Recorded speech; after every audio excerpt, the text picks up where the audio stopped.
So let's look at the difference between a mirror polished sharpened edge and a medium grit or toothy edge under a microscope. Let's see what they look like and what's different. So here is the toothy edge. This is about 600 grit, and it, was strapped on probably, 6 micron or something like that, maybe 9 micron. But you can see it is a toothy edge. You can see the scratches are much closer together. There's more of them, and it's more aggressive. The scratches from the stone are deeper because it's, a more aggressive stone that did the bevel.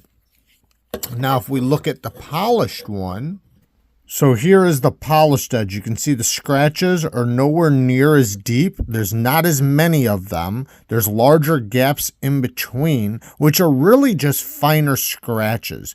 The shiny part in between the scratches are more scratches. They're just very, very fine, and they wind up being very similar in depth. So it winds up becoming, more of a flat surface reflecting back at you. But it still has the scratches that equal a, basically a saw blade at the apex. So which one's better, a mirror polished edge or a toothy edge? Well, that depends. Depends on what you're cutting, the knife, the steel, etc. In most cases, a medium grit is going to be probably the better way to go. However, some steels do better with a finer edge than a toothy edge.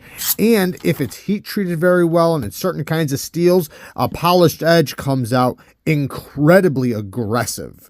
So, and I mean that in a good way, like very, very sharp with a lot of bite. But if it doesn't have a good heat treatment, then you might as well just stay with a medium grit finish. But on the balance of probabilities, a medium grit finish is probably going to serve more people better. But, it does depend.